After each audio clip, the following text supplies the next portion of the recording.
ॐ विश्वं दर्पणदृश्यमाननगरी तुल्यन्निजान्तर्गतं पश्यन्नात्मनि मायया बहिरिवोद्भूतं यथा निद्रया यस्साक्षात् कुरुते प्रबोधसमये स्वात्मानमेवाद्वयं तस्मै श्रीगुरुमूर्तये नमः इदं श्रीदक्षिणामूर्तये बीजस्यान्तरिवाङ्कुरो जगदिदं प्राङ्निर्विकल्पं पुनः मायाकल्पितदेशकालकलना वैचित्रचित्रीकृतं मायावीव विजृम्भयत्यपि महायोगी वयस्वेच्छया तस्मै श्रीगुरुमूर्तये नमः इदं श्रीदक्षिणामूर्तये तस्मै श्रीगुरुमूर्तये नमः इदं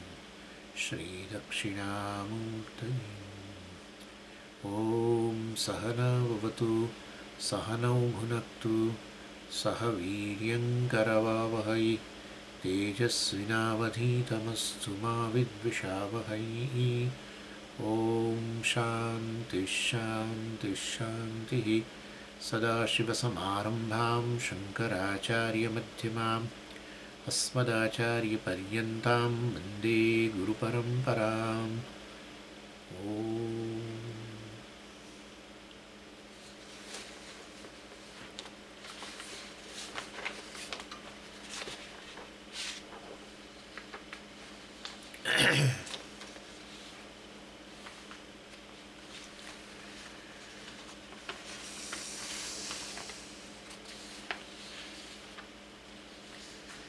124 पापी चार्वाकस्तु सवा एष पुरुषोन्नरसमयः इत्यादि श्रुतेः प्रदीप्तगृहात् स्वपुत्रं परित्यज्यापि स्वस्य निर्गमदर्शनात् स्थूलोऽहं कृशोऽहम् इत्यादि अनुभवाच्च स्थूलशरीरम् आत्मा इति वदति. એટલે આપણે બે સ્તરનો અધ્યારોપ જોઈ ગયા અને એમાં પહેલો અનાદિ અધ્યારોપ હતો. જીવ અને ઈશ્વર બંને અધ્યારોપ, સત્ય મિથ્યાનું મિશ્રણ. અને ઈશ્વર એટલે બ્રહ્મા અનાદિ અને માયા સત્ય મિથ્યાનું મિશ્રણ અધ્યારોપ. જીવ પણ બ્રહ્મા અને વ્યષ્ટિ અજ્ઞાન, પેલું સમષ્ટિ અજ્ઞાન, આ વ્યષ્ટિ અજ્ઞાન, એનું મિશ્રણ સત્ય મિથ્યાનું મિશ્રણ, એ અનાદિ. અજ્ઞાન કે કારણ શરીર અનાદિ. એટલે એ રીતે બે સ્તરનો અધ્યારોપ. એમાં પહેલો અધ્યારોપ આવો અનાદિ અધ્યારોપ. પછી જે ઈશ્વર જે અધ્યારોપ છે એમાંથી પછી સૃષ્ટિ. સૃષ્ટિ એટલે જ અધ્યારોપ, છેકથી છેક. અધ્યારોપ એટલે શું? સત્ય મિથ્યાનું મિશ્રણ. કંઈ પણ વસ્તુ જગતની લો એને મિશ્રણ ગણવાનું, બસ, દેટ્સ ઇટ. આટલી વાત છે. શરીર મિશ્રણ, મન મિશ્રણ, વૃત્તિ મિશ્રણ, ઇન્દ્રિય મિશ્રણ, ભૂખ મિશ્રણ. ભૂખમાં મિશ્રણ શું? ભૂખ અને ભૂખ છે ભાષે છે. ભૂખ છે, બરાબર છે.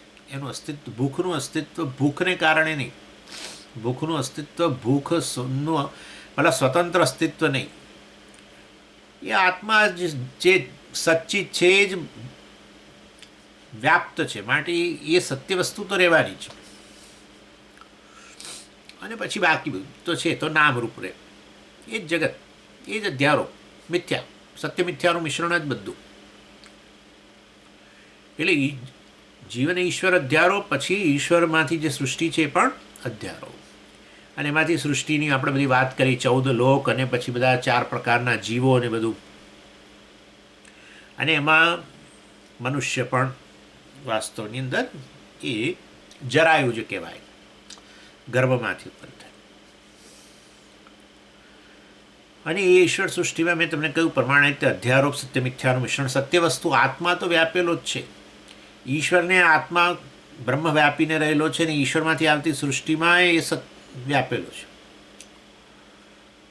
અને એમાં વસ્તુ જે છે આ બધી ઈશ્વર સૃષ્ટિ જે કહ્યું, આ 14 લોક ને આ બધા બધા જીવો પણ મિથ્યા, કારણ કે એ તો ચૈતન્ય ભાષિત થાય સૂક્ષ્મ શરીરમાં એટલે જ જીવ બોલીએ, નહીં તો ક્યાં જીવ.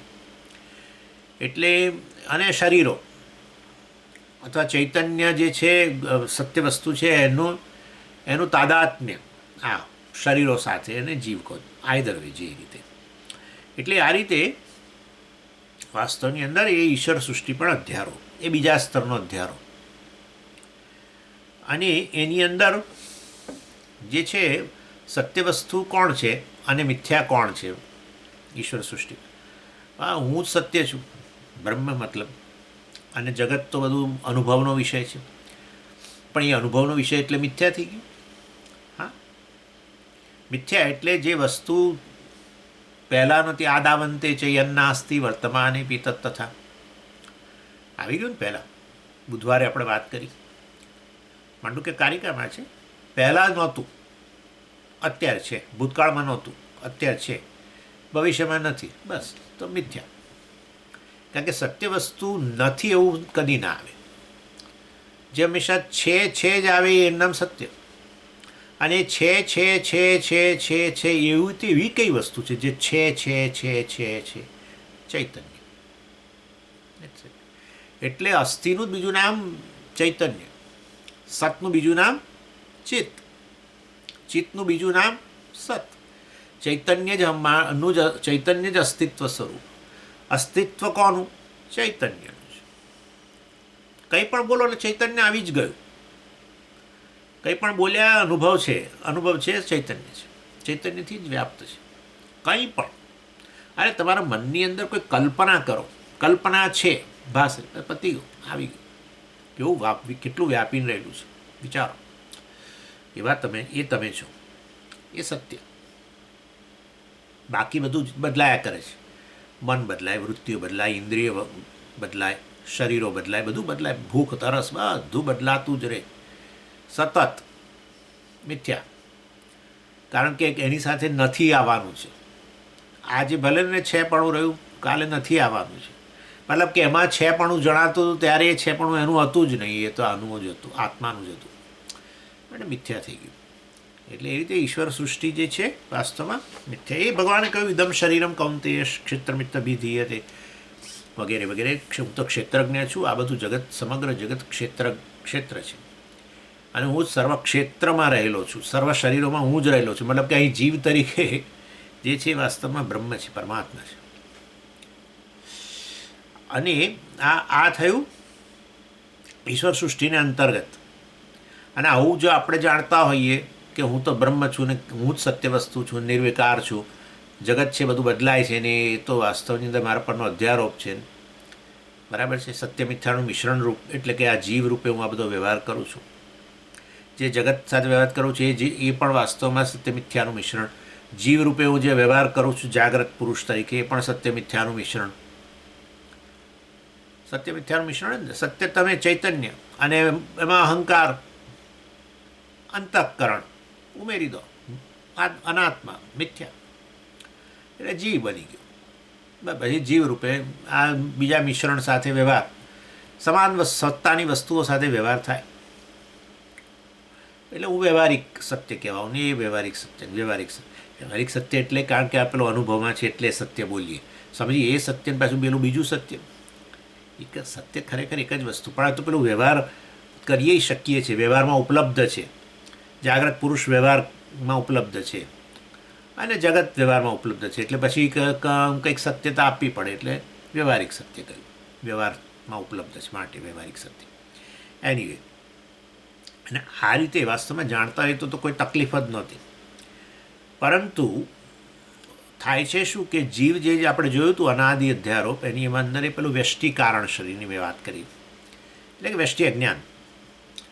એટલે ઈશ્વરના કિસ્સામાં પેલી માયા જે છે એની આવરણ શક્તિથી પરમાત્માને હું બ્રહ્મ છું એવું ખબર નથી, એવું નથી રહેતું. અર્થાત એ માયા જે છે પરમેશ્વરને અધીન છે, અને વાસ્તવની અંદર એને કારણે પરમેશ્વરને હું પોતાના સ્વરૂપનું અજ્ઞાન નથી. પણ જીવ જે છે એ તો પેલું વ્યષ્ટિ અજ્ઞાન મલિન સત્વ છે ને, એને કારણે આવરણ એટલે શું? હું બ્રહ્મ છું એને ઢાંકી દે. બ્રહ્મને ઢાંકી શકે કોઈ? બ્રહ્મ, તમે તો કહો છો કે બ્રહ્મ તો સર્વવ્યાપી છે, સર્વવ્યાપી વસ્તુ ઢંકાય. આકાશ નથી ઢાંકી શકાતું, તો પછી તો આકાશને વ્યાપીને રહેલું બ્રહ્મ ક્યાં ઢંકાવાનું છે? આકાશને કોઈ વ્યાપીને બતાવે તો આપણે એમના ગુલામ થઈ જઈએ. એક એવી કે ચાદર કે કશું લઈ આવીને આખું આકાશ ઢાંકી દે, એવું કરી શકે કોઈ તો બહુ સારું. ન કરી શકાય તો પછી આકાશને જે વ્યાપીને રહેલું છે તો પછી આવરણ કેમ કરો છો? મને ખબર નથી કે હું બ્રહ્મ છું, બસ જાણે એટલે મારી દ્રષ્ટિ ઢંકાઈ ગઈ. એટલે આવરણ એટલે વાસ્તવની અંદર અજ્ઞાન. હું આ બ્રહ્મ છું એવું મને ખબર નથી. સૂર્ય પર વાદળનું આવરણ આવે ત્યારે ખરેખર વાદળ આવડું સૂર્યને કેવી રીતે ઢાંકે? પૃથ્વી કરતાં 1000 લાખો ગણો મોટો હોય ને કેવી રીતે ઢાંકે આટલું વાદળ? એટલે આપણી દ્રષ્ટિને ઢાંકે ને એટલે આપણે કહીએ કે સૂર્ય ઢંકાઈ ગયો વાદળથી. ખરેખર વાદળ સૂર્યને નથી ઢાંકી શકતો, વાદળ આપણી દ્રષ્ટિને ઢાંકે સૂર્ય તરફની. એ દ્રષ્ટિએ આપણી દ્રષ્ટિ જાણે ઢંકાઈ ગઈ અજ્ઞાનને કારણે કે હું બ્રહ્મ છું એ ખબર નથી, એમ નામ આવરણ. અને પછી ખબર નથી તો બરાબર, પછી ખોટા ખ્યાલ. પછી કારણ કે નિર્ણય તો કરવો જ પડે પોતાના માટે. હું તો પછી ચેતન છું ને, અને સભાન છું મારી જાતથી. તો પછી હવે સભાન મારી જાતથી સભાન હોઉં તો પછી મારે બ્રહ્મ જ કહેવું જોઈએ ને, હું ખરેખર સભાન હોઉં તો. ના, પણ એ તો નથી ખબર. તો પછી હવે જુદો નિર્ણય કરશો. એટલે પછી આ હું શરીર છું ને, મન છું ને, આ છું ને, તે છું. આ બધું વિક્ષેપ શક્તિ કહેવાય. અજ્ઞાનની વ્યષ્ટિ, અજ્ઞાનની આવરણ શક્તિથી મારું સ્વરૂપ ઢંકાઈ ગયું. વિક્ષેપ શક્તિથી આ બધું ખોટા ખ્યાલો. અને આવું જ હોય છે. કોઈ પણ વસ્તુના અજ્ઞાન થાય પછી એમાંથી પછી અફવાઓ બહુ જન્મે. તમે જોયું છે ને, વસ્તુ ખરેખર કેવી છે જો ન ખબર હોય તો પછી અફવાઓનું બજાર ગરમા ગરમ રહે, અને એ અનેક અફવાઓ આવે. એ બધી વિક્ષેપ શક્તિ કહેવાય. બધી રૂમર. પેલી એક વ્યક્તિ, પાકિસ્તાનના વડાપ્રધાન કંઈક છું થઈ ગયા હમણાં, કંઈક 3-4 દિવસથી છું થઈ ગયા, બરાબર? એ ક્યાં છે ખબર નથી. આવરણ. બસ તો ભાઈ અફવાઓનું બજાર ગરમા ગરમ. એ અહીંયા હશે, ત્યાં હશે, એમને પૂરી દીધા હશે ઇમરાન ખાનની જેમ, ફલાણું ઢીકણું, આમ કેટલી બધું. દરેક જણા પોતપોતાની રીતે. ઘરોમાં વાત થાય જુદું, ન્યૂઝપેપરવાળા જુદું, કે પેલા બીજા ન્યૂઝ ચેનલવાળા જુદું, કે એ બધું સોશિયલ મીડિયા પર બધું જુદું જુદું આવે. એટલે એકવાર આવરણ આવ્યું પછી વિક્ષેપ શક્તિને કારણે જે ખોટા ખ્યાલો છે અનેક હોય. ખોટા ખ્યાલો એક ન હોય, અનેક હોય. એવી રીતે મારા પણ વિશેના ખ્યાલો અનેક. આખી આત્મકથા લખું, આખી આત્મકથા. એમાં ક્યાંય આટલું ના આવે. હું બ્રહ્મ છું એ સમ ખાવાય ના આવે. એટલે આવરણ તો આવી જ છે. અને એના ઉપર પછી બધું. હું 54 વર્ષનો થયો ને, હું આમ ને તેમ, મારા માતા પિતાનું નામ હતું, હું ફલાણી સ્કૂલમાં ભણ્યો ને પછી હું આ રીતે ગયો. અરે ભાઈ, એટલે આ રીતે કહેવાનો આશય એવો છે, વિક્ષેપ શક્તિ. પરમાત્માની પર આવરણ નથી. માયા શક્તિને કારણે, માયા વિશુદ્ધ સત્વ હોવાને કારણે જે પરમેશ્વરની આ જે શક્તિ છે પરમેશ્વરને અધીન છે, એટલે આવરણ નથી, પણ વિક્ષેપ શક્તિ છે. પરમેશ્વરની વિક્ષેપ શક્તિ એટલે બધા નામ રૂપો. એટલે કેવું માયામાંથી સર્જન થયું. આ બધો અધ્યારો પરમેશ્વર પરનો અધ્યારો. પરમેશ્વર માટે નહીં, આપણા માટે. જે માયા શક્તિમાંથી આવ્યું એણે જાણે કે મારું સ્વરૂપ ઢાંકી દીધું. એ રીતે કહો, જે રીતે કહો, સરખું જ છે. કે વ્યષ્ટિ અજ્ઞાનથી કહો. ચાલો, એટલે આ થયો પહેલા સ્તરની ભૂલ. પહેલી જીવ સૃષ્ટિનો પહેલો ભાગ, તાદાત્મ્ય અધ્યાસ. ત્રણેય શરીરો સાથે અભિમાન થઈ જવું. શરીરને આત્મા કહેવો અને આત્માને શરીર જેટલો માનવો. બસ એ પહેલી માથાકૂટ શરૂ થઈ. એને તાદાત્મ્ય અધ્યાસ કહેવાય. પછી બીજી તકલીફ શું થઈ? વ્યષ્ટિ અજ્ઞાનને કારણે આવરણને પછી વિક્ષેપ શક્તિથી આ 3 શરીરોમાં આત્મબુદ્ધિ. બરાબર? 3 શરીરો સ્વામીજી આપણા કારણ શરીરમાંથી આવે એવું? માયામાંથી બધું સર્જન થયું, પણ એ જે આવ્યા એમાં આત્મબુદ્ધિ કરી. એટલે આ રીતે પછી આ પણ સ્વામીજી તો આવું જ શરીર કેમ હોય? એ વૃષ્ટિ જ્ઞાન. માયાએ સર્જન કર્યું એટલે કે પરમેશ્વરે સર્જન કર્યું, ઈશ્વરે સર્જન કર્યું ને. માયા તો કે આમ ખુલ્લી એકલી માયા સહિતના બ્રહ્મા એટલે ઈશ્વરે આ જગતની સૃષ્ટિ, ઈશ્વર સૃષ્ટિની મેં વાત કરી. એ ઈશ્વર સૃષ્ટિમાં મને આ શરીર, તમને આ શરીર કેમ? એ વ્યષ્ટિ જ્ઞાન. એ કારણ શરીરથી આપણે એને બ્લુ પ્રિન્ટ આપી, ભાઈ મારા આવા આવા કર્મો છે ને આવા વાસનાઓ છે, તારે જેવું બનાવવું એવું બનાય, મારે આવું પ્રકારનું જોઈએ. આપણે તો કહીએ પેલા કે ભગવાન કે લે ચાલ વાંધો નહીં. એટલે ઈશ્વર જે છે અને આપણા વચ્ચે એક જોઈન્ટ વેન્ચર ચાલે છે. હા, ચલો સાથે આપણે કંઈક ઉદ્યોગ ધંધો વિકસાવીએ અને આ બધું આવ્યું. પછી ઈશ્વર આપણો પાર્ટનર અથવા આપણે ઈશ્વરના પાર્ટનર. આપણે બ્લુ પ્રિન્ટ આપી, અમારે તો આવું જોઈએ. સારું, પેલો કોન્ટ્રાક્ટર કહે છે કંઈ વાંધો નહીં, હું બિલ્ડિંગ મટીરિયલ સાથે તમને આટલામાં બનાવી આપીશ. એટલે એણે બનાવી આપ્યું છે બધું. ચાલો, એટલે પહેલું શરીરને આત્મા કહી દેવો, ત્રણેય શરીરો, અને આત્માને શરીર જેટલું. અર્થાત હું શરીરને આત્મા કહેવું એટલે શું? શરીરને જ ચેતન માનવું, શરીરને જ સત્ય માનવું, શરીરનું અસ્તિત્વ એને જ આભારી છે એમ માનવું, વગેરે વગેરે. અને આત્માને શરીર કેવો એટલે શું? ઓ સ્વામીજી, હું તો કર્મ મારા કેવા છે, કરતા ભોગતા કર્મો મને 54 થયા ફલાણા, એટલે આત્માને શરીર જેટલો માનો, શરીરનો આત્મા પર અધ્યારોપ થઈ ગયો. અને કહેવાય તાદાત્મ્ય અધ્યાસ. તાદાત્મ્ય એટલે આ એનો આત્મા બની ગયો, આ એનો આત્મા બની ગયો, આ એનું સ્વરૂપ બની ગયું, આ એનું સ્વરૂપ બની ગયું, આ એની સત્યતા થઈ ગઈ, આ એની સત્યતા થઈ ગઈ. શરીર અને આત્મા, ત્રણ શરીરો અને આત્મા વચ્ચે આ પ્રકારે તાદાત્મ્ય નહીં. આત્મા તો આત્મા જ છે. તાદાત્મ્ય અધ્યાસ, અજ્ઞાનને કારણે આપણે ભૂલ કરીએ છીએ એમ. એ પહેલું જીવની શરૂઆત આ રીતે, પહેલી ભૂલ. પછી બીજી તકલીફ આગળ શું થઈ? શરીરના ગુણધર્મો, આત્માના ગુણધર્મો, અને આત્માના ગુણધર્મો એટલે આ બધું ચૈતન્ય, ચેતનતા વગેરે ને સત્ય. આત્મા સત્ય છે, એ સત્યપણોમાં શરીરનું સત્ય માનવું, શરીરનું સ્વતંત્ર અસ્તિત્વ માનવું, શરીરને ચેતન માનવું. શરીર જ જવાબદાર છે ચેતનતા માટે, એવું કે એમાં બ્રેઇન પેલું એ તો ચાલો પછી કહીશું. એ તો એટલે આ રીતે બંનેના ગુણધર્મોનો પણ અધ્યારોપ કરવો, એને સંસર્ગ અધ્યાસ કહેવાય. પહેલો થયો ધર્મી અધ્યાસ, તાદાત્મ્ય અધ્યાસ. ધર્મી, મૂળ ધર્મીનો જ અધ્યાસ થઈ ગયો શરીરના આત્માનો.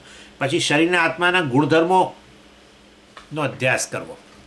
અધ્યાસ એટલે ભૂલ કર્યા કરવી. હું 54 વર્ષ મને થયા, આ 54 કેમ યાદ આવે ખબર પડે? હું 54 વર્ષનો થયો એમ કહ્યું ત્યારે તમે શું કર્યું? શરીરનો ગુણધર્મ એક જે એની ઉંમર, જન્મ પછી જેટલા વર્ષો, એ ઉંમરનો આત્મા પર અધ્યારોપ કર્યો. સમજ્યા? એટલે આ રીતે હું તો પુરુષ છું. આને સંસર્ગ અધ્યાસ કહેવાય. એટલે શરીરનો તો અધ્યારોપ છે જ ધર્મીનો, પણ શરીરનો ગુણધર્મ એવો પુરુષપણો, એનો પણ અધ્યારોપ. પછી કાળો ગોરો, ઊંચો નીચો, જાડો પાતળો, ફલાણું ઢીકણું. અને પછી સૂક્ષ્મ શરીરે આવે, હું તો ક્રોધી છું, આવો છું, તેવો છું, દયાળો છું, ફલાણું છું, ઢીકણો છું, ઈર્ષાળું છું, જે હોય તે. આ બધાનો અધ્યારોપ. પહેલાં મનનો અધ્યારોપ, આત્માને મન કહી દેવું અને મનને આત્મા કહેવો, એ તાદાત્મ્ય અધ્યાસ કહેવાય, ધર્મી અધ્યાસ. અને પછી મનના ગુણધર્મોનો આપણા પર અધ્યારોપ કરો, આત્માની ચેતનતાનો મન પર આરોપ કરો. મન જ ચેતન છે કે છે, આવું જ કહે છે ભલા અમદાવાદ ઇન્ડિયાની અંદર અને દુનિયામાં કહે જ્યાં કહેતા. બસ ચેતનતા એટલે શું? છેવટે મન, બસ આટલું. પેલા બ્રેઇન કે, વૈજ્ઞાનિકો બ્રેઇન કે, બીજા કે છે મન. એનીવે, એટલે ઇન શોર્ટ આ રીતે તાદાત્મ્ય અધ્યાસ અને સંસર્ગ અધ્યાસ કહો, અથવા તો ધર્મી અધ્યાસ અને ધર્મ અધ્યાસ કહો. બધે છેવટે શું છે? મિશ્રણ, સત્ય મિથ્યાનું મિશ્રણ જ રાખવાનું આપણે. અને આ રીતે અહંકારનો જન્મ થયો. સમજી ગયા? વસ્તુ અવસ્તુનું મિશ્રણ, ધર્મી ધર્મનો અધ્યાસ, ચૈતન્ય ચૈતન્ય અને શરીરોનું મિશ્રણ. અહીંયા ખરેખર મિશ્રણ નહીં. મિશ્રણ માટે બે વસ્તુ તો જોઈએ ને, બે છે જ નહીં તો પછી સમજી. આ જળ અને તરંગનું મિશ્રણ કર્યું મેં, ઘડા અને માટીનું મિશ્રણ કર્યું. નથી ભાઈ, એક જ વસ્તુ છે. એક તો એકનો બીજા પર અધ્યારોપ કરો છો. માટીની સત્યતા ઘડામાં નાખી દીધી, એટલે કે ઘડો સત્ય છે. હા, અને ઘડાનો અધ્યારોપ માટી પર કરી દીધો. માટીને કેટલી માની લીધી? ઘડા જેટલી માની લીધી. સમજ્યા? આ તાદાત્મ્ય અધ્યાસ કહેવાય. પછી ઘડાનો આકાર એને માટીનો આકાર ગણી લેવો, અથવા માટીને ઘડાના આકારની ગણી લેવી, જે એના થોડા જે ગુણધર્મો વગેરે. ઘડામાં સ્વામીજી બહુ, ઘડામાં મેં પાણી ભર્યું તો એમાંથી બહુ એમાં સુગંધ આવતી હતી. બહુ જ નવો ઘડો લાવો ત્યારે થાય છે ને. જો આ ઘડાનો અવાજ કેવો છે, એટલે પેલો ઇન્સ્ટ્રુમેન્ટ ગટ્ટમ કરીને એક ઇન્સ્ટ્રુમેન્ટ છે દક્ષિણની અંદર, દક્ષિણ ભારતમાં કર્ણાટિક મ્યુઝિકવાળા વગાડે એને ગટ્ટમ ટંગ ટંગ ટંગ ટંગ. એટલે આપણે કહીએ તો ઘડા જુઓ, સમજ્યા? ઘડાનો કેવો અવાજ આવે છે. પછી ઘડામાં સુગંધ રહેલી, પાણી ભરું છું ને પછી એ પાણીમાં સુગંધ આવે છે. ઘડાની સુગંધ છે એ ભાઈ. એટલે વાસ્તવની અંદર ગુણધર્મો જે માટીના છે એને ઘડાના માની લેવા. શબ્દ, સ્પર્શ, રૂપ, રસ, ગંધ અને ઘડાનો આકાર વગેરે છે એ માટીનો આકાર ગણી લેવો. બસ માટી કયા આકારની છે? તો કે આટલા આકારની છે, એવું. એટલે આ રીતે ધર્મ અધ્યાસ તે થાય. અને પહેલો તો ધર્મી અધ્યાસ, માટી ઘડા જેટલી છે, ઘડો માટી જેટલો છે વગેરે. પછી ઘડાના ગુણધર્મો માટી પર, માટીના ગુણધર્મો ઘડામાં, એ રીતે. અને આવી પ્રકારની ભૂલ જેમ ત્યાં કરી છે એવી જ અહીંયા ભૂલ કરીને, અહીંયા ભૂલ કરો એટલે શું ઉત્પન્ન થાય? ઇન્ડિવિજ્યુઅલ, એક વ્યક્તિ, અહંકાર, જીવ. એટલે એમાં શું મિશ્રણ છે? સત્ય મિથ્યાનું મિશ્રણ, આત્મા અનાત્માનું જ મિશ્રણ થયું. તાદાત્મ્ય અધ્યાસથી શરૂ કર્યું કે ધર્મી અધ્યાસમાં સત્ય મિથ્યાનું જ મિશ્રણ ને. આત્મા તો સત્ય આવે એટલે તમારે આત્મા મૂકી દેવાનું ત્યાં. અને અનાત્મા એટલે શું? અવસ્તુ એટલે શું? અહીંયા વસ્તુ અવસ્તુ કહે છે, તમે આપણે જોઈ ગયા. અહીંયા વસ્તુ શું? શરીર, 3 શરીરો. એટલે તાદાત્મ્ય અધ્યાસ, 3 શરીરોના ગુણધર્મો છે એ એટલા જ મિથ્યા, જો શરીરો મિથ્યા હોય તો, અવસ્તુ હોય તો. અને એ 3નો શેના પર અધ્યારોપ? આત્મા પર અધ્યારોપ. બરાબર ને? એટલે એ રીતે વાસ્તવમાં 3 શરીરો અને 3 શરીરોના ધર્મો, એનો આત્મા પર અધ્યારોપ.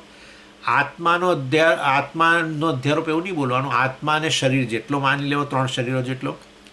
અને આત્માના ધર્મો, સત્ય વગેરે વસ્તુ, ચેતનતા વગેરે, અને કોને? એ શરીરના માની લેવા. પણ સમજીએ એવું કેવું કે 3 શરીરો, અરે આત્માના ધર્મોનો શરીર પર આરોપ કરો છો, એ કઈ રીતે? કારણ કે શરીર જ છેવટની વસ્તુ છે, મતલબ સત્ય વસ્તુ ગણીએ છીએ આપણે. શરીર જ, હમણાં આવશે 4 વાક્યોની વાત. શરીર જ છેવટની વસ્તુ છે. શરીરથી વિલક્ષણ એવો કોઈ આત્મા કે એવું કંઈ છે નહીં. શરીર જ આત્મા. શરીરનું મરણ, આત્માનું મરણ, મારું મરણ. શરીરનો જન્મ, મારો જન્મ. That's it.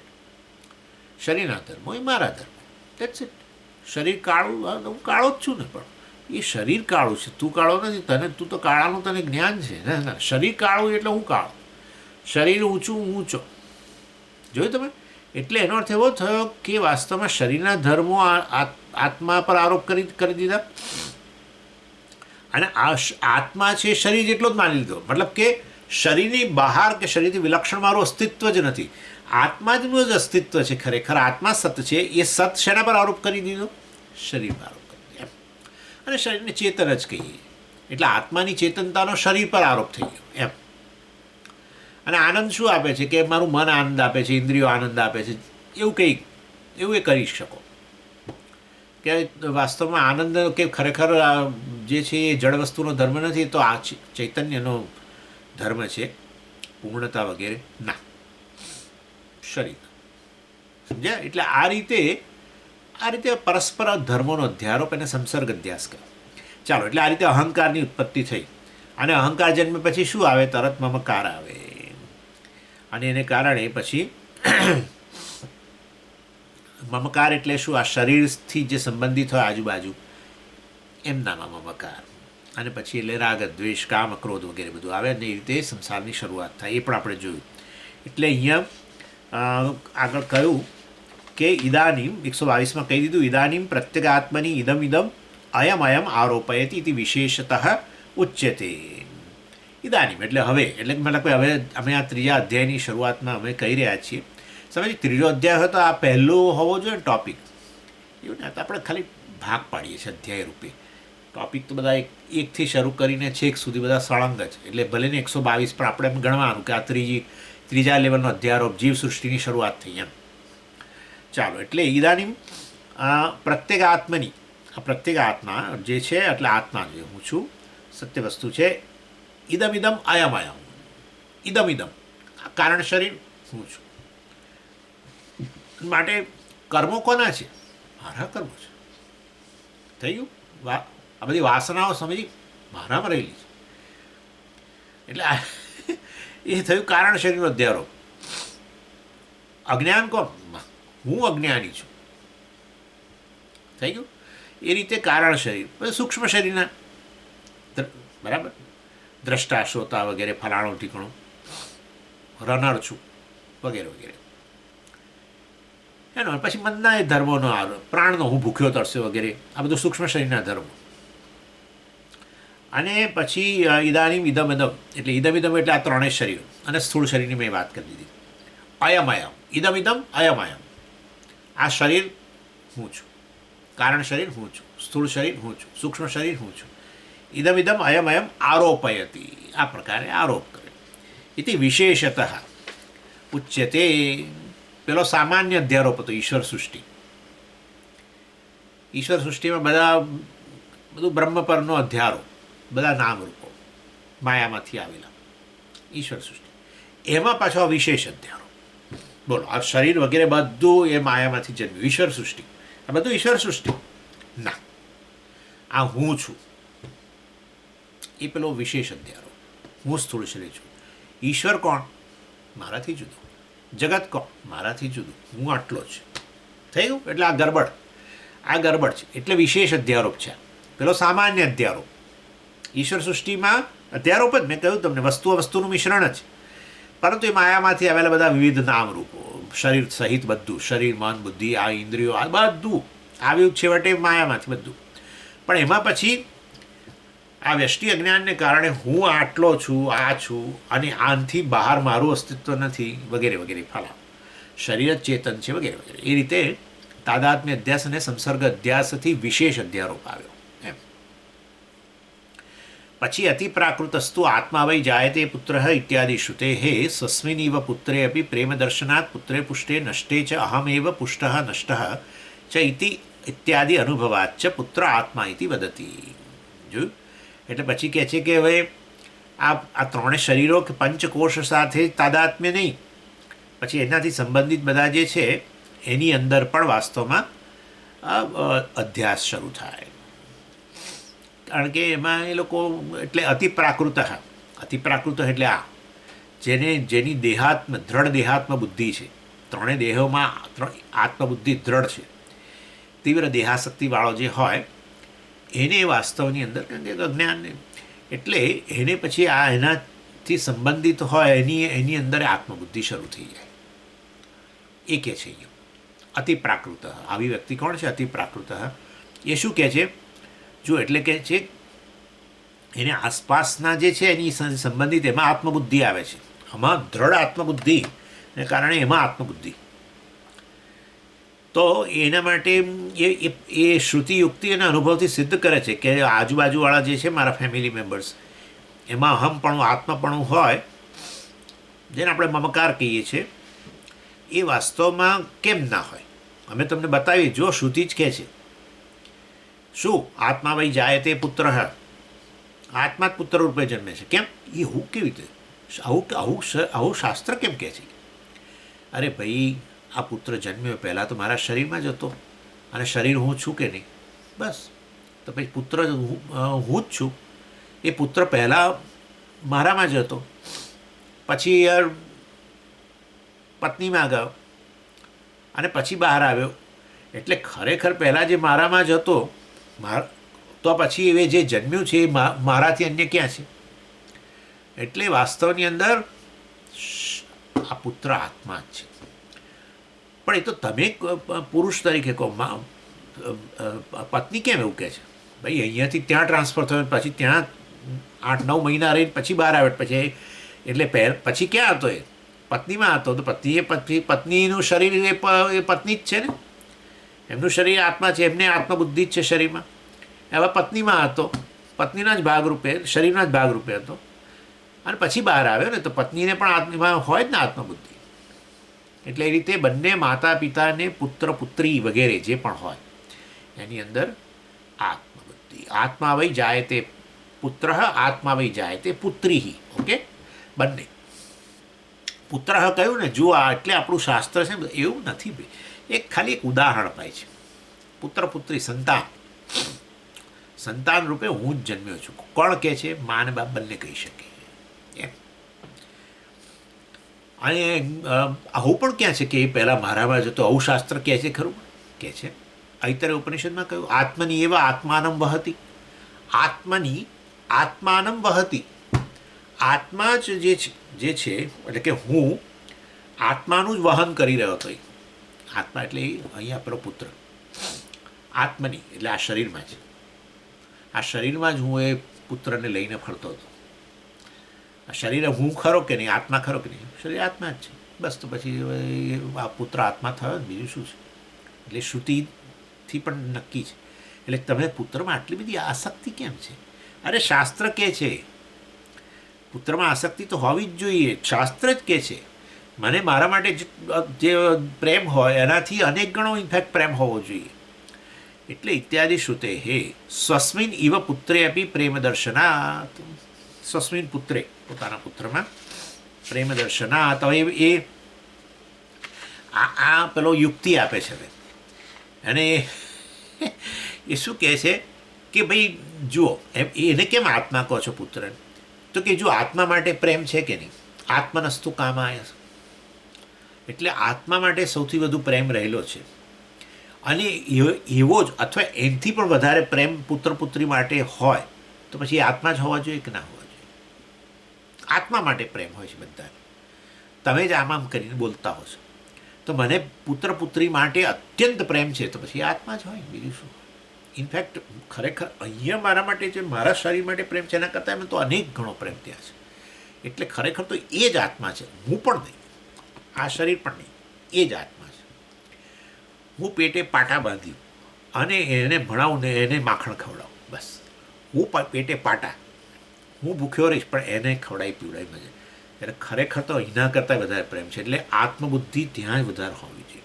એટલે આ તમે છે ને બંધ કરી દો. તમે આ તમારા શ્રી કૃષ્ણને બધા જે છે ને વાતો કરો છો, આ બધી આ પુત્ર પુત્રીમાં આસક્તિની બધી વાતો કરો છો, બંધ કરી દો બધું. શાસ્ત્ર જ કહે છે અને યુક્તિથી એ સિદ્ધ થયું. આત્મા માટે પ્રેમ હોય છે એ તમે જ બોલો છો. અને આવો પ્રેમ કે એનાથી પણ વધારે પ્રેમ આ દીકરા દીકરીમાં હોય છે, માટે દીકરા દીકરી આત્મા જ છે. સસ્મિન એવા પુત્રે પી પ્રેમ દર્શનાત. પોતાની જેમ જ પુત્રમાં પ્રેમનું દર્શન હોવાને કારણે આ યુક્તિ આપી. પહેલાં પેલું શ્રુતિ કહી દીધું, આત્મા વહી જાય તે પુત્ર, એ શ્રુતિ. હવે આ યુક્તિ. જો કોઈ પણ વસ્તુ સિદ્ધ કરવી હોય ને તો તમારે પહેલાં કહેવું પડે ભાઈ એનું પ્રમાણ તમે કહો. તમે કંઈક કહો એમ નહીં. શાસ્ત્રમાં ક્યાંય કહ્યું છે તમે? હા, શાસ્ત્રમાં કહ્યું છે, પણ પછી યુક્તિસંગત છે. શાસ્ત્રમાં જ હોય પણ પછી યુક્તિસંગત ના હોય. અગ્નિ ઠંડો છે આવું દાખલે કે શ્રુતિ કે સમજો, તો આપણે કેવું પડે સોરી, ખોટી વસ્તુ છે, ન સ્વીકારી શકાય. યુક્તિયુક્ત હોવી જોઈએ વસ્તુ. એટલે 8 સૂંઢવાળા હાથી જે છે એને આ યજ્ઞની શરૂઆતમાં લઈ આવો તો તમારો યજ્ઞ કાર્ય સફળ થશે. 8 સૂંઢવાળો હાથી. હવે તો પછી આપણે કે શ્રુતિ ભાઈ આ જરા વધારે પડતી વાત કરે છે. 8 સૂંઢવાળો હાથી, સફેદ હાથી લઈ આવો, જેનો રંગ આ બિલકુલ આરસ પહાડ જેવો છે. એવો 8 સૂંઢવાળો હાથી જે છે એ જંગલમાંથી પકડી લાવી અને આ યજ્ઞની શરૂઆતની અંદર એને એક જગ્યાએ બાંધીને રાખો અને પછી યજ્ઞની શરૂઆત કરો તો તમારું યજ્ઞ કાર્ય એકદમ સફળ થશે. આપણને થાય કે આ વાત નહીં સ્વીકારી શકીએ. શ્રુતિનું વાક્ય હોવા છતાં પણ આપણે યુક્તિસંગત ન હોય તો ન સ્વીકારીએ. કારણ કે આવા આપણા અનુભવમાં કે કોઈ પણ મનુષ્યના અનુભવમાં 8 સૂંઢવાળો આરસ પાણના રંગ જેવો સફેદ હાથી કોઈ હજુ સુધી જોયો નથી, ન ભૂતકાળમાં કે ન અત્યારે. ભવિષ્યની વાત ભવિષ્યમાં, અત્યાર સુધી તો નથી જ. એટલે એ દ્રષ્ટિએ શ્રુતિ કયું માટે લઈ લેવાનું એવું નહીં, યુક્તિસંગત હોવું જોઈએ.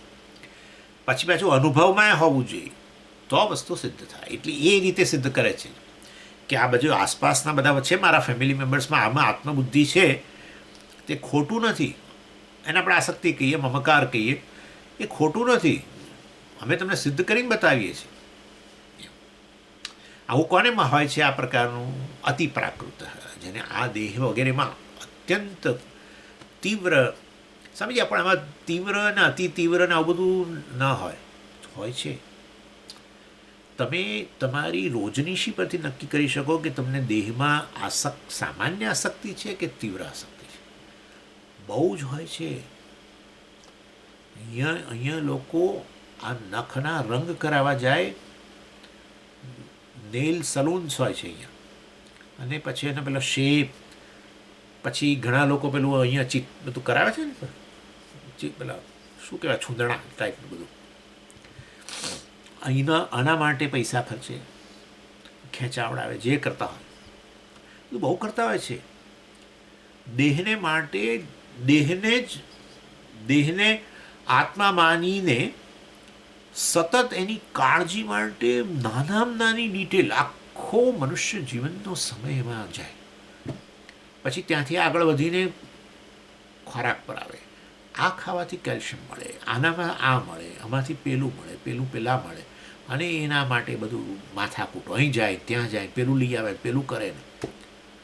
આનું નામ તીવ્ર આસક્તિ. કપડાં અમુક જ પહેરે, એટલા બધા કોન્શિયસ હોય, ચાંદલો પણ કરે તો એવી રીતે કરે, સહેજ પણ પેલું આમ નહીં, આમ પેલું જો સહેજ પેલું એ થઈ ગયું તો પાછું પાછા જઈને બધું જરા સરખું કરે. તીવ્ર આસક્તિ, ડેન્જરસ. એટલે વેદાંતની દ્રષ્ટિએ કદાચ આવી વ્યક્તિઓને જન્મો લાગશે. જન્મો અતિ પ્રાકૃત કહ્યું તો વિચારો, પ્રાકૃત એટલે શું? ખરેખર તમને કહું, પશુઓમાં આત્મબુદ્ધિ તીવ્ર હોય અને એ લોકોને બિચારાનો કોઈ સ્કોપ જ નથી, એવું બને છે. અતિ પ્રાકૃત, આચાર્ય શબ્દ વાપરે. એટલે અત્યંત દેહ આસક્તિ હોય એ લોકોને આ રીતે બહાર પણ દેહથી આવેલી વસ્તુઓ, પુત્ર પુત્રી વગેરે, બીજું પણ તો પછી બીજા ફેમિલી મેમ્બર્સ ઘણી ભલે દેહમાંથી આવેલા ન હોય પણ દેહ સાથે સંબંધિત તો ખરા જ ને. ચાલો, એટલે સ્વસ્મિન એટલે આ પુત્રે અપી પ્રેમ દર્શના, મારા માટે પ્રેમ એવો પુત્ર માટે છે, માટે આત્મા. અને પછી અનુભવ શું છે? પુત્રે પુષ્ટે અહમ પુષ્ટ, પુત્રે નષ્ટે અહમ નષ્ટ. દીકરા દીકરીને કશું થયું, કંઈક સરસ કશું, કંઈ સારો ઇન્ટરવ્યૂ ગયો અને નોકરી મળી, ઇન્ક્રીમેન્ટ મળ્યું, કે કંઈક સ્પોર્ટ્સ રમતો તો એમાં આગળ એને ઇનામ મળ્યું કંઈક, બસ. તો આપણને મળ્યું હોય એટલો. પુત્રે પુષ્ટે અહમ પુષ્ટ અને પુત્રે નષ્ટે અહમ નષ્ટ. દીકરો માદો પડ્યો જાણે હું માદો, દીકરો ફેલ થયો તો હું ફેલ થયો. તો અનુભવ. અને આ રીતે વાસ્તવની અંદર ખરેખર હું તો કોણ છું? અસંગાત્મક. હજુ ગઈકાલે જ જોયું છે. હા, અતિ પ્રાકૃત. એનીવે, એટલે આ પ્રકારે આ જીવ સૃષ્ટિ, આ સંસારની શરૂઆત થઈ ગઈ. પહેલાં તાદાત્મ્ય અધ્યાસ, પછી સંસર્ગ અધ્યાસ, ધર્મી અધ્યાસ, ધર્મ અધ્યાસ થયો, એમાંથી અહંકાર વગેરે, બસ બરાબર છે ને. અને પછી એમાં એને કારણે આસપાસ આસક્તિ, અને એ રીતે સંસારની શરૂઆત, રાગ દ્વેષ બધું પછી. ચાલો, હવે આ તો હવે પ્રાકૃત લોકો પણ કહે છે કે વાસ્તવમાં આમાં આવી વસ્તુ દેહમાં આત્મબુદ્ધિ તો પેલા ફિલોસોફરોમાં હોય છે. ચાર્વાકસ્તુ સવાએશ પુરુષ અન્નરસમય ઇત્યાદિષુ તે પ્રદીપ્ત ગૃહાત સ્વપુત્રમ પરિત્યજ્યાપી સ્વસ્ય નિર્ગમ દર્શનાત સ્થૂલોહમ કૃષોહમ ઇત્યાદિ અનુભવાચ સ્થૂલ શરીર આત્મા ઇતિ વદતી. કહે છે કે હવે શું છે? હવે જરા જુદી રીતે વાત કરે છે. બહાર આત્મબુદ્ધિ જે હતી એનો નિષેધ કરીને દેહમાં આત્મબુદ્ધિ છે એને સ્થાપિત કરે છે કે આ બરાબર છે. દેહને આત્મા કહેવો, દેહને આત્મા કહેવો હોય તો પછી બહારની વસ્તુઓ શું થઈ ગઈ?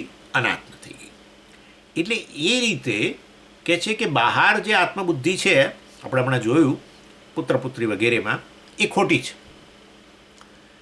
દેહ આત્મા છે, બરાબર છે. એ વસ્તુ કોણ કે પછી આવું નિષેધ કોણ કરે? આવું દર્શન ધરાવનારા ફિલોસોફરો એ જે છે એ લાંબુ વિચાર કરીને આટલું કે બહાર આત્મબુદ્ધિ ખોટી છે તો બધા અનાત્મા જ છે. કારણ કે દીકરો 10 વર્ષનો હોય તો તમે ક્યારે હું 10 વર્ષનો છું નથી કહેતા. દીકરાના નામની પાછળ તમે તમારું નામ લખાવો છો. દીકરો ને તમારું નામ એક નથી હોતું, બરાબર? દીકરાનું નામ એ જ મારું નામ. એવું બની શકે કે દીકરાનું મારું નામ સરખું રાખીએ જુદી વસ્તુ છે, પણ એક જ.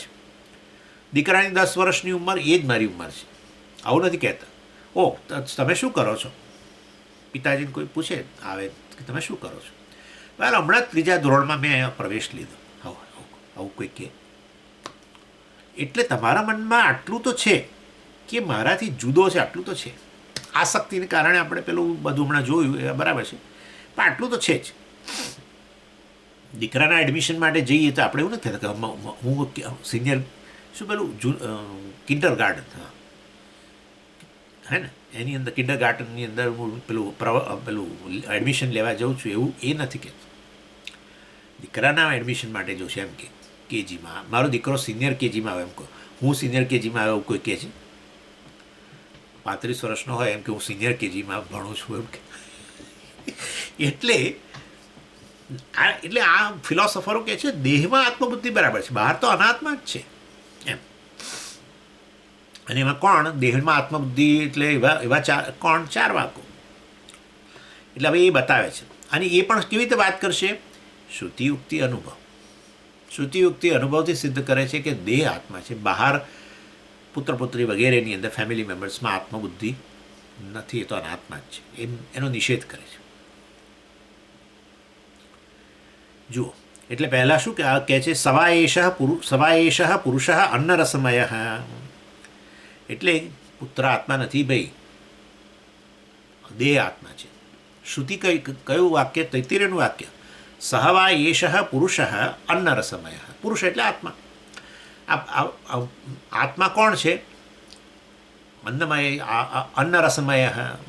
અન્નના રસ, અન્ન જે લીધું તમે, એનો જે નરીશ, એનો જે ન્યુટ્રિયન્ટ, એનો સાર, એમાંથી આ દેહ જે બન્યો છે એ આત્મા છે. પણ એ એવું ક્યાં છે?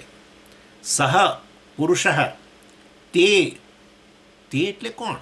તસ્માદ આત્મના આકાશ સંભૂત, બરાબર ને? એ જે પેલો બ્રહ્મ આત્મા છે એ પુરુષ આ અન્નરસમય છે, માટે આ શરીર આત્મા છે. આવું શ્રુતિ. એટલે શરીર જે અન્નમાંથી બનેલું છે એ જ આત્મા છે. અને લોજિક શું કે પુત્ર નથી આત્મા? હવે એ કઈ રીતે કહેશે? એટલે શ્રુતિ તો બરાબર છે કે આ દેહ આત્મા છે, કારણ કે શ્રુતિએ એવું નથી કહ્યું કે આ પુત્ર આત્મા છે, દેહ આત્મા. ચાલો, ઓકે, પહેલાં આપણે જોયું. પરંતુ આ રીતે નિષેધ કરે છે, આપણે યુક્તિ આપે છે કે પુત્ર આત્મા નથી, આ દેહ જ આત્મા છે. એના માટે લોજિક શું? પ્રદીપ્ત ગૃહાત સ્વપુત્રમ પરિત્યજ્યાપી સ્વસ્ય નિર્ગમ દર્શનાથ. આગ લાગી હમણાં પેલું હોંગકોંગમાં થયું, 2 માળનું તમારું મકાન હતું ને આગ લાગીની. દીકરો બાજુના રૂમમાં, બંને ઉપર બેડરૂમ જનરલી આ લોકોના ઉપર હોય, અહીંયા બધા આવું જ હોય છે. નીચે બધું પેલો લિવિંગ રૂમ ને કિચન ને એવું. દીકરો એક રૂમમાં સૂતો છે ને આ પિતાજી બીજા રૂમમાં સૂતા છે. કંઈક આગ લાગી નીચે. પિતાજીને તરત ખ્યાલ આવી ગયો. દીકરો ઘસઘસાટ, 10 વર્ષનો છોકરો ઘસઘસાટ રૂમ. પણ જ્યારે પિતાજીને ખબર પડી ત્યારે તો નીચલા ફ્લોરમાં જ બધે પ્રસરી ગઈ હતી આગ. પણ ને ખબર પડી અને બારણું ખોલ્યું પોતાના રૂમનું ને ગયા દીકરાને લઈ લઉં ત્યાંથી ઉઠાડીને બાજુના રૂમમાં જ, પણ ત્યાં તો આગ ત્યાં જ પ્રસરી ગઈ હતી. એટલે હવે કરવું શું? નીચે લાગી ગઈ છે, એના ત્યાં લાગી ગઈ છે, બૂમો પાડી આમ તેમ બધું, પણ કંઈ અવાજ નથી આવતો. હવે શું? જો હું વાસ્તવની અંદર દીકરો જ આત્મા હોય ને આત્મા જ સૌથી વધુ પ્રિય હોય તો પછી દીકરો જ ન રહ્યો, સમજો, આગ વગેરેને કારણે, તો હું પણ મારી નથી રહેવું. ના, પહેલે માળથી ભૂસકો મારી, સમજ્યા? દીકરાનો તમે હવે દીકરાને બચાવી શકાય એવી ખાતરી થઈ ગઈ તો પોતાને તો બચાવી લો, મારી જાતને તો બચાવી લો. આવું થાય જ. એટલે પહેલે માળથી ભૂસકો, કારણ નીચે તો બહુ આગ લાગી ગઈ છે, પહેલે માળથી ભૂસકો મારી દે. ભલે ઈજા થશે તો ઈજા, પણ બચી તો જઈએ. એટલે આ રીતે કે છે પ્રદીપ્ત ગૃહાત, અત્યંત આવું ઘરમાં આગ લાગી હોય, સ્વપુત્રમ પરિત્યજ્ય, લાચારી પણ કરી દેવો પડે. પરિત્યજ્ય અપી સ્વસ્ય નિર્ગમ દર્શનાર્થ, સ્વસ્ય નિર્ગમ, પોતે જતા. આવું જોવા મળે જ છે. યુક્તિ આપી એ બતાવે છે વાસ્તવની અંદર કે ખરેખર શું છે, આ સૌથી વધુ પ્રિય છે. ઇવન દીકરા કરતાં પણ પ્રિય વસ્તુ આ આત્મા સૌથી વધુ પ્રિય છે. અને આ એ દેહ જ આત્મા છે, તે માટે દેહને બચાવવા માટે, દેહ પ્રિય હોવાને કારણે દેહ આત્મા છે માટે દેહ પ્રિય છે. એ દેહને બચાવવા માટે હવે દીકરાને પણ જવા દઈને નીકળી જાય. ચાલો, એ તો યુક્તિ. સવાયેશ પુરુષોન્નરસમય, એ જ આત્મા વાસ્તવમાં આપવું, એ પુરુષ આ અન્નરસમય સ્થૂળ દેહ છે વગેરે, બરાબર. એ શ્રુતિ. પછી યુક્તિ એટલે આ કે આ રીતે નીકળી જાય, માટે આ જ આત્મા છે, આ જ પ્રિય છે, કે પેલાને તો જવા દીધો. એટલે જાણી જોઈને નહીં, પણ ન બચાવી શક્યા તો પછી એવું નહીં કે તો હું ભરખાઈ જઉં. ના, કોઈ એવું નથી કરતું, નીકળી જાય. એ બતાવે છે કે એના કરતાં પણ વધારે આત્મપ્રિયત્વ અહીંયા, મતલબ કે આમાં આ જ આત્મા ગણે છે. ચાલો, અને પછી અનુભવ. શું? સ્થૂલોહમ કૃશોહમ ઇત્યાદિ અનુભવાત. જુઓ, હું સ્થૂળ છું, બહુ વજન વધી ગયું છે મારું. કૃશોહમ, આમ 2 પાઉન્ડ વજન વધ્યું હોય, પેલા પર વજન કરે ને 2 પાઉન્ડ, પણ હૃદયની અંદર તો જાણે કે 70 કિલો વજન આવી જાય. હા, પેલામાં 2 પાઉન્ડ જેટલું, પણ જાણે હૃદય એટલું ભારે થઈ જાય કે હમણાં જાણે એટેક આવી જશે. 70 કિલો જેટલું. આપણે પેલા પૂછે કે ભાઈ શું થઈ ગયું? હમણાં તમે આનંદમાં હતા. ના, આ વેઇટ વધી ગયું છે. બધો આજકાલ ખાવા પીવાનું જરા કંઈ સચવાતું નથી. એમાં પાછું બીજું આવે, આ અમારા પત્નીને ના પાડું છું કશું બનાવશો ને, પેલામાં તેલ ના નાખશો ને, પેલામાં ઘી ના નાખશો ને, આ ન કરશો ને, તોય બધું કરે છે, આમ કરે તેમ. એમ નથી વિચારતા કે ભાઈ ખાવાનો કંટ્રોલ અહીંયા આપણે રાખવાનો છે. કોઈ તમને મોંમાં કોળિયા નથી મૂકતું, કેટલા કોળિયા મૂકવા એ તમે જ ડિસાઇડ કરો છો. વજનને સીધો સંબંધ આ દુનિયામાં શોધાઈ ગયો હવે તો. વજનને સીધો સંબંધ કશા સાથે નથી, તમારા ઇન્ટેક સાથે છે. ગમે એટલી એક્સરસાઇઝ કરો, પણ જો તમારો ખોરાકનો કંટ્રોલ ન હોય તો આ લોકો કહે છે નહીં ઉતરે વજન, અને નથી ઉતરતું. લોકો 8-8, 10-10 માઇલ દોડતા હોય છે બધું, પણ પાછા ખાય છે એટલું જ.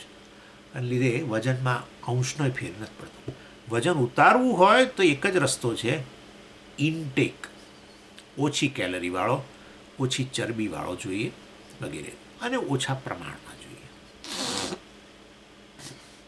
એટલે સ્થૂલોહમ કૃશોહમ, અરે રે, મને બધા અંકલ કહેવા માંડ્યા, હું ઘરડો થઈ ગયો લાગુ છું એના કરતાં 10 વર્ષ ઘરડો લાગુ છું વગેરે વગેરે. આ બધું શું બતાવે છે? આત્મબુદ્ધિ. એટલે આ બધાનો અનુભવ છે. આ તો માટે દેહ જ આત્મા છે. શું? કયો દેહ? સ્થૂળ દેહ આત્મા છે. શ્રુતિ, યુક્તિ અને અનુભવથી સિદ્ધ થઈ ગયું. અને મોડર્ન સાયન્સ જે છે એ એટલું બધું એડવાન્સ છે, એ પણ આ જ કહે છે સ્થૂળ દેહ જ આત્મા છે. સૂક્ષ્મ દેહ, એવું કંઈ સૂક્ષ્મ દેહ જેવું છે જ નહીં. આ લોકો કહે છે માઇન્ડ ને સેન્સીસ ને બધું બોલે છે, આ વેદા શાસ્ત્રો, બધું કશું છે નહીં. જે છે બ્રેઇન, એ બ્રેઇન એક્ટિવિટી કરે ને આ લોકો મન કહે છે. પણ આવું સૂક્ષ્મ શરીર નામની કોઈ વસ્તુ જ નથી. કોણ કહે છે? વૈજ્ઞાનિકો. જે છે આ બસ આ સ્થૂળ શરીર. એમાં જીવંતતા કોને કારણે? સ્થૂળ શરીરને કારણે જ. ચેતનતા કોને કારણે? એને કારણે જ. એટલે તો પછી કારણ શરીર અમે ભાઈ કહીએ છીએ સૂક્ષ્મ શરીર જ નથી, તો પછી આગળ તમે કેમ વધો છો? માટે જે છે એ આ છે બસ. એટલે ભાઈ જે ચારવાકોનો વ્યૂ છે એ જ આ વૈજ્ઞાનિકોનો છે. અને એટલે જ્યારે શરીરનો જન્મ થયો ત્યારે જે વ્યક્તિનો જન્મ થયો, શરીરના મરણથી વ્યક્તિનું મરણ. માટે આ શ્રાદ્ધ તર્પણ વગેરે છે ને એ બધું બ્રાહ્મણો ઊભું કરેલું છે. આ બધું ખોટી ખોટી વસ્તુઓ છે, શ્રાદ્ધ તર્પણ વગેરે બધું. કોણ કે હું નથી કહેતો, આ બધું આપણા દીકરા દીકરીઓ બોલનારા છે. આ બધું એમ કહું છું, જે ચારવાકો જેવા જ છે એ લોકો આવું બધું બોલે. હા, કારણ કે આ જે દેખાય છે, દેખાણું એટલું સત્ય એમ, દેખાણું એટલું સત્ય. એટલે ભાઈ હજારો વસ્તુ નથી દેખાતી. ઇનફેક્ટ તમારી મારી વચ્ચે જ્યારે બે વ્યક્તિ વાત કરતી હોય, થોડા એકબીજાથી 5 ફૂટના 2 ફૂટના અંતરે જે હોય તે ઊભા રહીને વાત કરતી હોય, તો બેની વચ્ચે શું છે? કશું જ નથી. બોલશો જ નહીં, ઘણું છે ત્યાં, ઘણું છે. એટલે એટલે એકને શરદી થઈ હતી, બીજો લઈને જાય. હા, વચ્ચે કશું જ નહોતું, એ રીતે જ ઊભો હતો, એટલા માટે જ ઊભો રહ્યો કે કંઈ બીજું તો છે જ નહીં. પછી ઘેર જતાં ખબર પડી કે આ મારું ગળું પકડાઈ ગયું, મારું નાક બંધ થઈ ગયું. સમજી એમને થઈ હતી, મને થઈ. તો એ આવ્યું ક્યાંથી? ટ્રાન્સફર કેવી રીતે થયું? વચ્ચે તો કશું હતું નહીં. એટલે દેખાય એટલું સત્ય એવું ના બોલશો ભાઈ. જે નથી દેખાતું એવું જગત ઇનફેક્ટ વધુ પાવરફુલ છે અને અને ઘણું મોટું છે. સૂક્ષ્મ જે છે એ જગત સ્થૂળ કરતાં વધુ વ્યાપક હોય અને પાવરફુલ હોય. ઇનફેક્ટ મનુષ્યના ડરનું કારણ સૂક્ષ્મ વસ્તુઓ છે. સ્થૂળ વસ્તુઓ તો એ નાથી લે છે, ઘણું થોડું ઘણું, એમાં નહીં પણ થોડું ઘણું. સૂક્ષ્મ પર નિયંત્રણ બિલકુલ નહીં. સૂક્ષ્મ કોષ નિયંત્રણ જરાય નહીં, અને માટે કોષ અનિયંત્રિતપણે આગળ વધે. ખતરનાક. કેન્સર, બેક્ટેરિયા, વાયરસ, બીજું બધું હોય છે. પેલા ફૂગના પણ અમુક પ્રકારના એ બધું ઇન શોર્ટ જે હોય તે આ બધું સૂક્ષ્મ. વધારે ડર, અને એમાંય પાછું બધા એનાથી એ સૂક્ષ્મ. તો પછી એ લોકો કે એ પાછા બેક્ટેરિયા જીવને એટલે એની આ પાછા ઇન શોર્ટ કહેવાનું સૂક્ષ્મ વસ્તુ બધું વ્યાપક હોય, બધું પાવરફુલ હોય છે. એ સ્થૂળ આવ્યું છે છેવટે બધું સૂક્ષ્મ જગતમાંથી જ ને. ચાલો, એટલે આવું શ્રાદ્ધ તર્પણ વગેરે પણ નહીં માનનારા. પછી શું? તો પછી ચૈતન્યનું શું? આવું કંઈ છે જ નહીં. તમે શું આ ચૈતન્ય આત્માને બધું લઈને બેઠા છો? ચૈતન્ય આ શરીરથી વિલક્ષણ ને શરીર મિથ્યા ને શરીરનું અસ્તિત્વ ચૈતન્યમાં ને આ બધું કોણ કોણ કહે છે? કોણ કહે તમને આવું બધું? પેલા અમારા મુક્ત આત્મા છે ને એવું બધું બોલે છે. માનશો નહીં, બંધ કરી દો બધું જવાબ, ક્લાસ ભરવાનું બંધ કરી દો. શરીર જ ચેતન છે. શરીર પોતા એટલે આ જે મૂળ છે ને શરીરની અંદર, હું તમને સમજાવું. મારો ક્લાસ ભરી દો એક, એમ કે જુઓ અહીંયા પેલું જે બ્રેઇન જે છે ને, એ બ્રેઇનની અમુક પ્રકારની મગજ, સ્થૂળ શરીરનો ભાગ મગજ, એ મગજની પ્રવૃત્તિ બધી જે છે બધી શું જેને કે ચેતાતંત્ર, એટલે ચેતાતંત્ર કહે છે. જુઓ, ચેતાતંત્ર ચેતનતા આપે છે.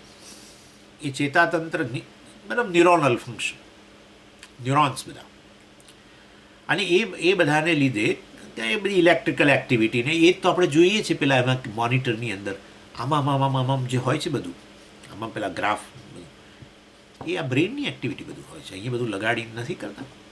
એટલે ખરેખર ચેતનતાનો સોર્સ એ બ્રેઇન છે. બ્રેઇનની એક્ટિવિટીમાંથી આ બધું ચેતનતા આવે છે, એના કારણે સ્થૂળ શરીરમાં ચેતનતા છે. આવો આત્મા કોઈ એનાથી વિલક્ષણ એવું કોઈ છે નહીં. જે છે આ છે બસ, સ્થૂળ છે, એનાથી આગળ કંઈ નહીં. અને જ્યારે આ સ્થૂળ શરીર નાશ પામશે ત્યારે ચેતનતા નાશ પામી જ જાય છે કે નથી પામતી? નાશ પામી જાય છે ને, બસ. એટલે આવું કંઈ માનશો નહીં. બ્રેઇન ડેડ થયું એટલે ચેતનતા નથી રહેતી. બીજું શું?